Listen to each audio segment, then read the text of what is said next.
आज के वीडियो में हम लोग पढ़ेंगे चैप्टर 9 लखनवी अंदाज, जिसके लेखक हैं यशपाल। लेखक यशपाल और उनकी कहानी लखनवी अंदाज। मुफस्सिल की पैसेंजर ट्रेन चल पड़ने की उतावली में फुंकार रही थी। आराम से सेकंड क्लास में जाने के लिए दाम अधिक लगते हैं। दूर तो जाना नहीं था। भीड़ से बचकर एकांत में नई कहानी के संबंध में सोच सकने और खिड़की से प्राकृतिक दृश्य देख सकने के लिए टिकट सेकंड क्लास का ही ले लिया। यहाँ मुफस्सिल का अर्थ है बड़े शहर के आसपास के कस्बे। जैसे किसी बड़े शहर जैसे दिल्ली या मुंबई के पास के छोटे छोटे गांव या कस्बे जो उस शहर पर निर्भर रहते हैं, उन्हें मुफस्सिल कहते हैं। अर्थ: लेखक यशपाल और ट्रेन का सफ़र। एक छोटी जगह कस्बे से चलने वाली पैसेंजर ट्रेन चलने के लिए तैयार होकर आवाज़ कर रही थी। लेखक यशपाल को आराम से यात्रा करनी थी, लेकिन सेकंड क्लास दूसरी श्रेणी के टिकट महंगे थे। उन्हें बहुत दूर नहीं जाना था। लेखक ने सोचा कि भीड़ से बचकर अकेले में बैठना अच्छा रहेगा। वहाँ बैठकर वह अपनी नई कहानी के बारे में सोच पाएंगे और खिड़की से बाहर का सुंदर नज़ारा भी देख पाएंगे। इसलिए उन्होंने थोड़ा महंगा टिकट लिया और सेकंड क्लास में बैठ गए। लेखक यशपाल ट्रेन का सफ़र करने के लिए प्लेटफॉर्म पर। गाड़ी छूट रही थी। सेकंड क्लास के एक छोटे डिब्बे को खाली समझकर जरा दौड़कर उसमें चढ़ गए। अनुमान के प्रतिकूल डिब्बा निर्जन नहीं था। एक बर्थ पर लखनऊ की नवाबी नस्ल के एक सफ़ेद पोश सज्जन बहुत सुविधा से पालती मारे बैठे थे। सामने दो ताजे चिकने खीरे तौलिए पर रखे थे। डिब्बे में हमारे सहसा कूद जाने से सज्जन की आंखों में एकांत चिंतन में विघ्न का असंतोष दिखाई दिया।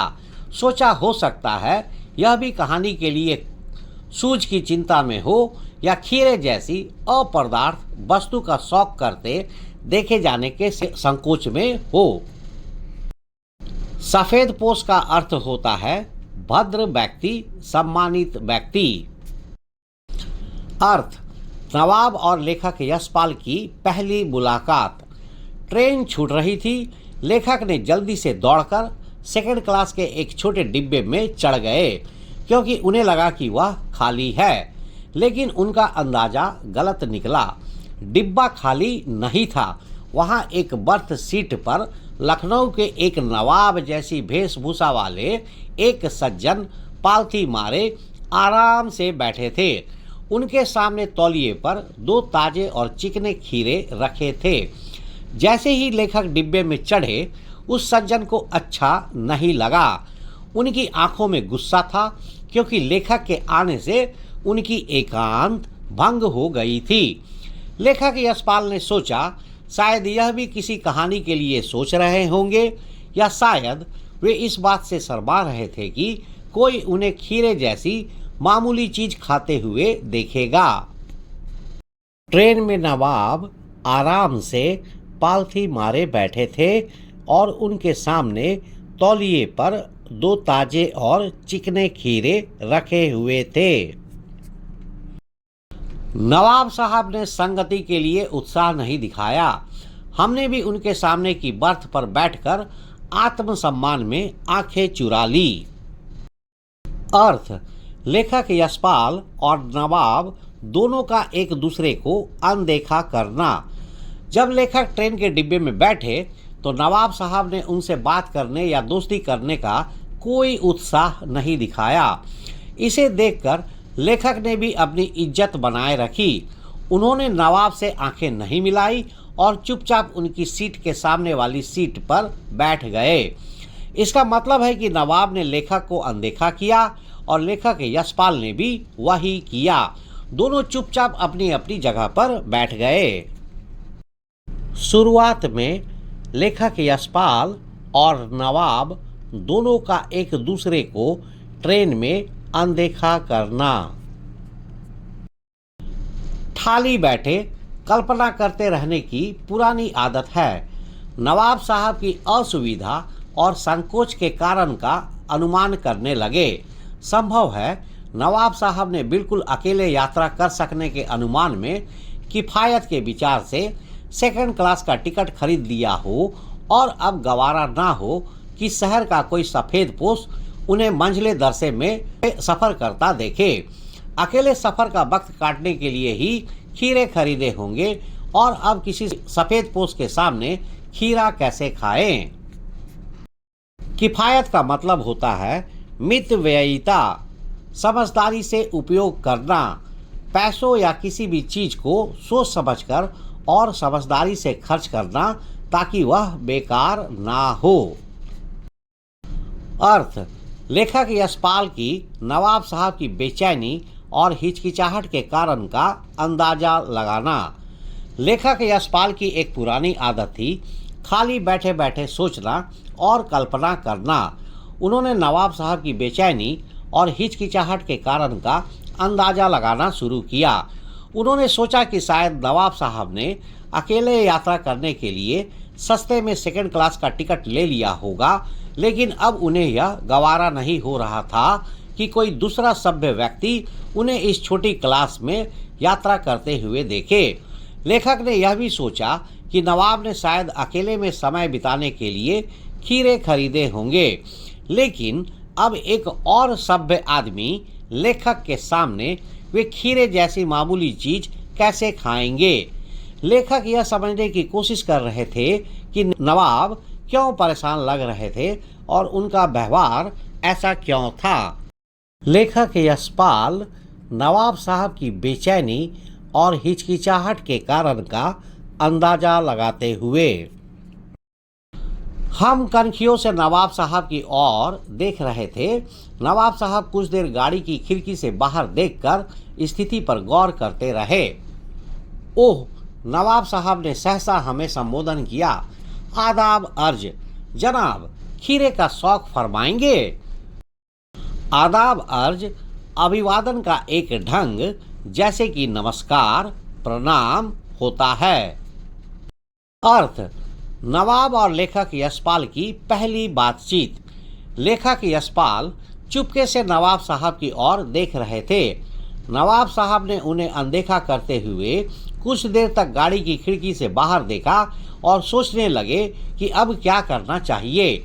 अचानक नवाब साहब ने लेखक को बहुत ही आदर से आदाब अर्ज कहकर संबोधित किया और पूछा, जनाब, क्या आप खीरा खाने का शौक फरमाएंगे? यानी कि क्या आप खीरा खाना पसंद करेंगे? इस तरह नवाब साहब, जो पहले लेखक से दूर दूर थे, अचानक उनके प्रति मित्रता दिखाने लगते हैं और उन्हें खीरा खाने के लिए पूछते हैं। नवाब साहब लेखक यशपाल को खीरा खाने के लिए पूछते हुए। नवाब साहब का सहसा भाव परिवर्तन अच्छा नहीं लगा। भांप लिया, आप शराफत का गुमान बनाए रखने के लिए हमें भी मामूली लोगों की हरकत में लथेड़ लेना चाहते हैं। जवाब दिया, शुक्रिया, किबला शौक फरमाएं। यहाँ पर गुमान का अर्थ है भ्रम। किबला इस शब्द का इस्तेमाल किसी व्यक्ति को सम्मान देने के लिए किया जाता है, जैसे हम हिंदी में आदरणीय या जनाब कहते हैं। अर्थ: नवाब साहब का अपना बड़प्पन या दिखावा करना। लेखक को नवाब साहब का अचानक बदला हुआ व्यवहार बिल्कुल पसंद नहीं आया। लेखक समझ गए कि नवाब साहब यह सिर्फ अपनी बड़प्पन या दिखावे के लिए लेखक को भी खीरा खाने में शामिल करना चाहते थे। वह सिर्फ अपनी शान दिखाना चाहते थे। लेखक ने बहुत ही नम्रता से किबला पूर्वक नवाब साहब को धन्यवाद कहा और खीरा खाने से मना कर दिया। उन्होंने नवाब साहब से कहा कि वह खुद खीरा खाने का आनंद ले। लेखक यशपाल नवाब साहब को नम्रतापूर्वक खीरा खाने से मना करते हुए। नवाब साहब ने फिर एक पल खिड़की से बाहर देखकर गौर किया और दृढ़ निश्चय से खीरों के नीचे रखा तौलिया झाड़कर सामने बिछा लिया। सीट के नीचे से लोटा उठाकर और दोनों खीरों को खिड़की से बाहर धोया और तौलिए से पोंछ लिया। जेब से चाकू निकाला, दोनों खीरों के सिर काटे और उन्हें गोद कर झाग निकाला। फिर खीरों को बहुत एहतियात से छीलकर फाकों को करीने से तौलिए पर सजाते गए। एहतियात से मतलब सावधानी से।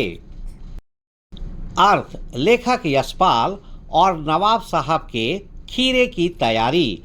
लेखक ने नवाब साहब को खीरे खाने की तैयारी करते हुए देखा। नवाब साहब ने पहले खिड़की से बाहर देखा और फिर पक्का इरादा करके खीरों के नीचे रखा तौलिया झाड़ा और उसे अपने सामने बिछा लिया। उन्होंने सीट के नीचे से पानी का लोटा निकाला, फिर दोनों खीरों को खिड़की से बाहर धोया और उन्हें तौलिए से पोंछ लिया। इसके बाद नवाब साहब ने अपनी जेब से चाकू निकाला।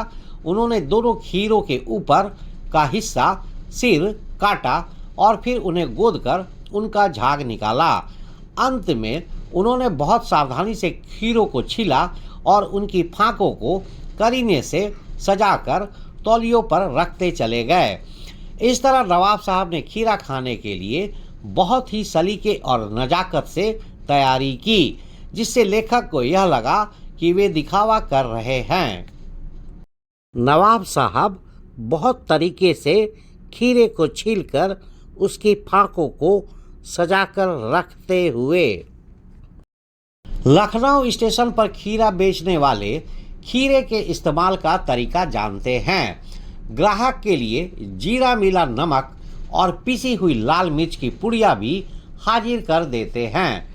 नवाब साहब ने बहुत करीने से खीरे की फाकों पर जीरा मिला नमक और लाल मिर्च की सूखी बुरक दी। उनकी प्रत्येक भाव भंगिमा और जबड़ों के स्फुरन से स्पष्ट था कि उस प्रक्रिया में उनका मुख खीरे के रस स्वादन की कल्पना से पल्लावित हो रहा था। यहाँ बुरक देना का अर्थ हुआ छिड़क देना, स्फुरन का अर्थ हुआ फड़कना, हिलना, पलावित का अर्थ है पानी भर जाना। अर्थ नवाब साहब का दिखावा। लेखक यशपाल बताते हैं कि लखनऊ स्टेशन पर खीरा बेचने वाले जानते हैं कि खीरा कैसे बेचा जाता है। वे ग्राहकों के लिए जीरा मिला हुआ नमक और पिसी हुई लाल मिर्च की पुड़िया भी तैयार रखते हैं, लेकिन नवाब साहब ने खीरे की फाकों पर बहुत सलीके से जीरा मिला नमक और लाल मिर्च छिड़का। उनकी हर अदा और जबड़े के हिलने से यह साफ दिख रहा था कि खीरा खाने की सोचकर ही उनके मुंह में पानी आ रहा था। इस तरह नवाब साहब केवल दिखावा कर रहे थे। वे लेखक के सामने यह जताना चाहते थे कि उन्हें खीरा खाने की कोई इच्छा नहीं है, जबकि असल में वे खीरे का स्वाद लेने के लिए बहुत बेताब थे। यह उनके बनावटीपन को दिखाता है। लखनऊ स्टेशन पर खीरा बेचने वाले जीरा मिला हुआ नमक और लाल मिर्च की पिसी हुई पुड़िया के साथ। हम कनखियों से देखकर सोच रहे थे मियाँ रईस बनते हैं, लेकिन लोगों की नज़रों से बच सकने के ख्याल में अपनी असलियत पर उतर आए हैं। नवाब साहब ने एक बार हमारी ओर देख लिया। वल्लाह शौक कीजिए, लखनऊ का बालम खीरा है। अर्थ नवाब का मन। लेखक यशपाल चुपके से नवाब साहब को देख रहे थे। लेखक सोच रहे थे कि नवाब साहब तो बड़े लोग रईस बनते हैं, लेकिन शायद लोगों की नज़रों से बचने के लिए अपनी असलियत, जो शायद उतनी अमीर नहीं है, पर उतर आए हैं।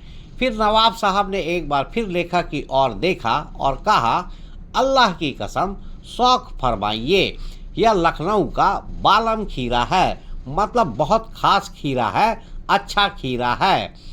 इसका मतलब है कि नवाब साहब अब भी अपनी शान और दिखावा नहीं छोड़ रहे थे। वे लेखक को बता रहे थे कि यह कोई साधारण खीरा नहीं, बल्कि लखनऊ का सबसे बेहतरीन खीरा है, जिसे उन्हें जरूर खाना चाहिए।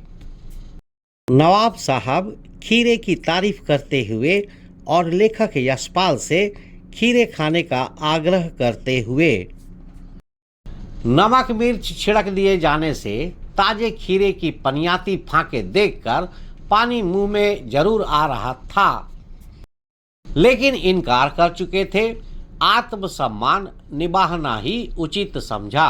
उत्तर दिया, शुक्रिया, इस वक्त तलब महसूस नहीं हो रही। मैदा भी जरा कमजोर है, किबला शौक फरमाए। यहाँ पर पनियाती का मतलब है रसीली, मैदा का अर्थ है अमाशय यानी कि पेट, स्टोमक। किबला का अर्थ इस शब्द का इस्तेमाल किसी व्यक्ति को सम्मान देने के लिए किया जाता है, जैसे हम हिंदी में आदरणीय या जनाब कहते हैं।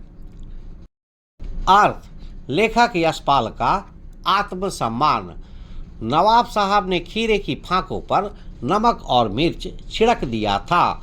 उन ताजे और स्वादिष्ट फांकों को देखकर लेखक के मुंह में पानी जरूर आ रहा था, लेकिन लेखक एक बार खीरा खाने से मना कर चुके थे, इसलिए उन्होंने अपने आत्मसम्मान को बनाए रखना सही समझा। उन्होंने जवाब दिया, शुक्रिया, इस समय खीरा खाने की इच्छा नहीं हो रही है। मेरा पेट भी थोड़ा कमजोर है, जनाब आप शौक फरमाएं। इस तरह लेखक ने अपनी इच्छा होने के बावजूद भी नवाब साहब के सामने अपने आत्मसम्मान को महत्व दिया और दिखावे के आगे झुकने से इनकार कर दिया। नवाब साहब के खीरे की तारीफ करने के बावजूद लेखक यशपाल ने दोबारा से खीरा खाने से नम्रतापूर्वक मना कर दिया। नवाब साहब ने सतृष्ण आंखों से नमक मिर्च के संयोग से चमकती खीरे की फांकों की ओर देखा। खिड़की के बाहर देखकर दीर्घ निश्वास लिया। खीरे की एक फांक उठाकर होठों तक ले गए।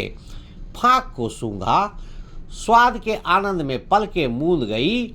मुंह में भर आए पानी का घूंट गले से उतर गया। तब नवाब साहब ने फांक को खिड़की से बाहर छोड़ दिया। नवाब साहब खीरे की फांकों को नाक के पास ले जाकर वासना से रस स्वादन कर खिड़की के बाहर फेंकते गए। अर्थ, नवाब साहब का दिखावा जारी। नवाब साहब ने प्यासी आंखों से नमक और मिर्च से चमकती हुई खीरे की फांकों को देखा। फिर उन्होंने खिड़की के बाहर देखकर एक लंबी सांस ली। इसके बाद उन्होंने खीरे की एक फांक उठाई और उसे अपने होठों के पास ले गए।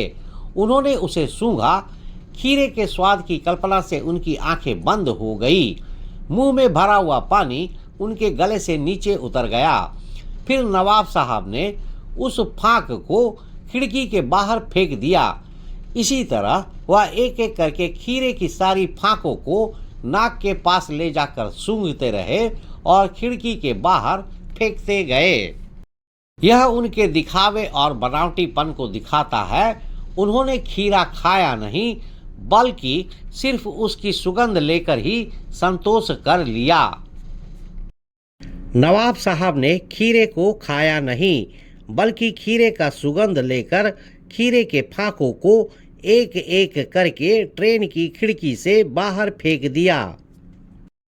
नवाब साहब ने खीरे की सब फांकों को खिड़की के बाहर फेंककर तौलिए से हाथ और होठ पोंछ लिए और गर्व से गुलाबी आंखों से हमारी ओर देख लिया, मानो कह रहे हों, यह है खानदानी रईसों का तरीका। नवाब साहब खीरे की तैयारी और इस्तेमाल से थक कर लेट गए। हमें तस्लीम में सिर खम कर लेना पड़ा। यह है खानदानी तहजीब, नफासत और नजाकत। यहाँ तस्लीम का अर्थ है सम्मान में। सिर खम करना अर्थात सिर झुकाना। तहजीब मतलब शिष्टता। नफासत मतलब स्वच्छता, सफाई। नजाकत मतलब कोमलता। मतलब नवाब साहब के सम्मान में सर झुकाना पड़ा।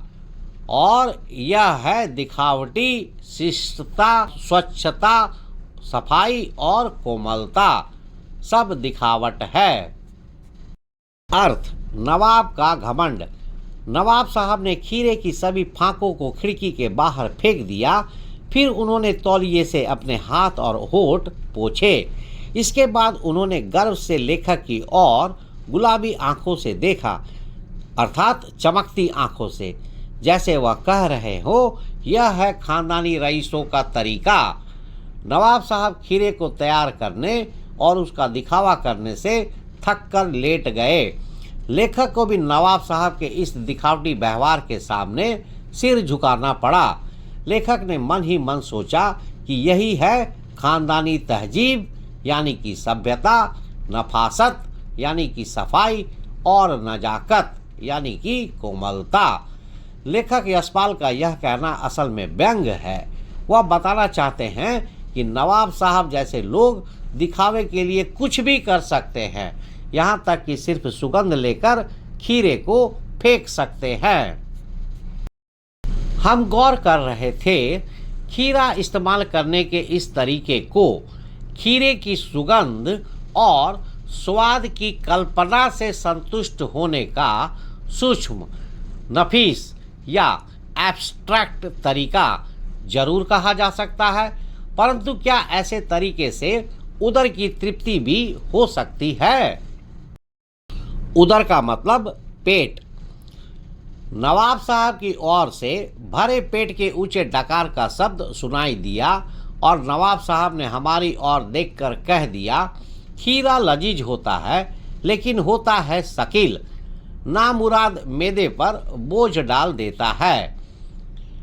यहाँ नफीस का मतलब है बढ़िया, मतलब खीरा होता तो बढ़िया है।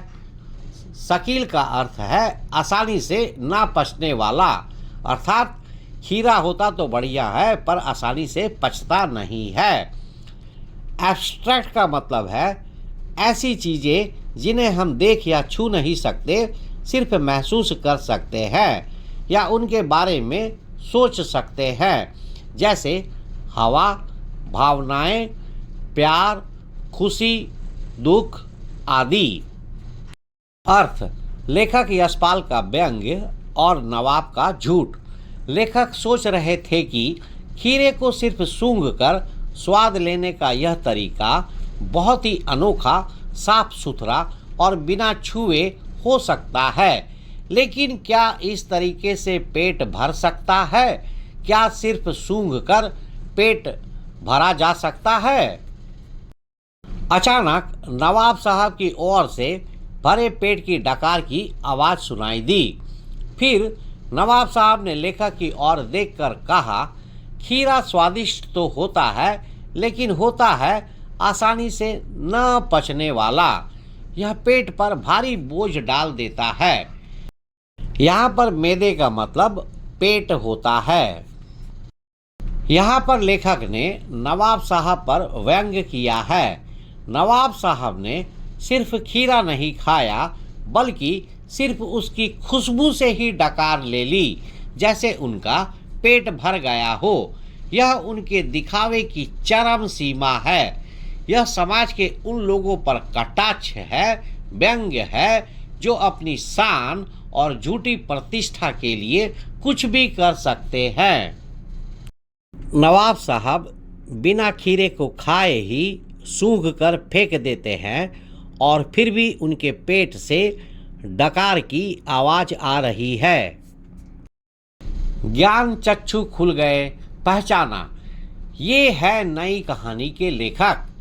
खीरे की सुगंध और स्वाद की कल्पना से पेट भर जाने का डकार आ सकता है, तो बिना विचार, घटना और पात्रों के लेखक की इच्छा मात्र से नई कहानी क्यों नहीं बन सकती? अर्थ: लेखक का अंतिम व्यंग्य। नवाब साहब के दिखावे को देखकर लेखक यशपाल की आंखें खुल गई, तो उन्होंने नवाब साहब को एक नई कहानी के लेखक के रूप में पहचाना। अगर खीरे की खुशबू और स्वाद की कल्पना से पेट भर सकता है और डकार आ सकती है, तो बिना किसी विचार, घटना या पात्रों के केवल लेखक की इच्छा से नई कहानी क्यों नहीं लिखी जा सकती। कहानी का संदेश। लेखक यशपाल ने नवाब साहब पर गहरा व्यंग किया है। उन्होंने नवाब के दिखावे को नई कहानी से जोड़ा है। लेखक कहते हैं कि जिस तरह नवाब ने सिर्फ दिखावे के लिए पेट भरने का नाटक किया, उसी तरह कुछ आधुनिक लेखक बिना किसी ठोस विषय, थीम या पात्र के ही नई कहानी लिखने का दावा करते हैं। लेखक का मानना है कि जैसे पेट भरने के लिए खाना जरूरी है, उसी तरह कहानी लिखने के लिए विषय, पात्र और घटनाएं जरूरी है।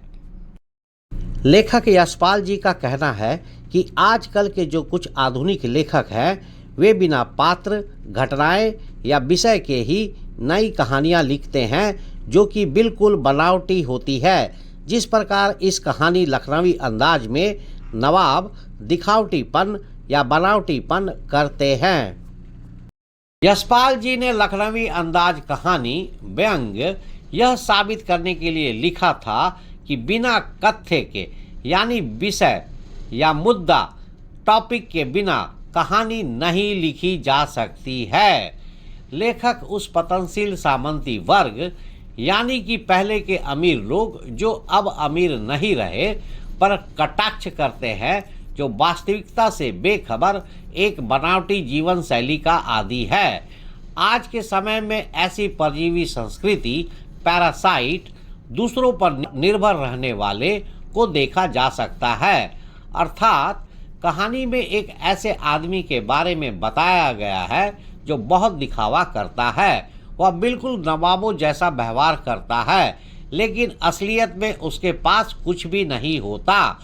वह बनावटी जीवन शैली जीता है और यह नहीं देखता कि दुनिया में क्या हो रहा है। लेखक यह बताना चाहते हैं कि आज भी हमारे समाज में ऐसे लोग हैं जो दूसरों पर निर्भर रहते हैं और सिर्फ दिखावा करते हैं। इस वीडियो में बताए गए सभी मुख्य पॉइंट्स आपकी परीक्षा के लिए बहुत इम्पोर्टेंट है। अगर आप इन्हें याद रखेंगे तो आप आसानी से अच्छे मार्क्स ला सकते हैं।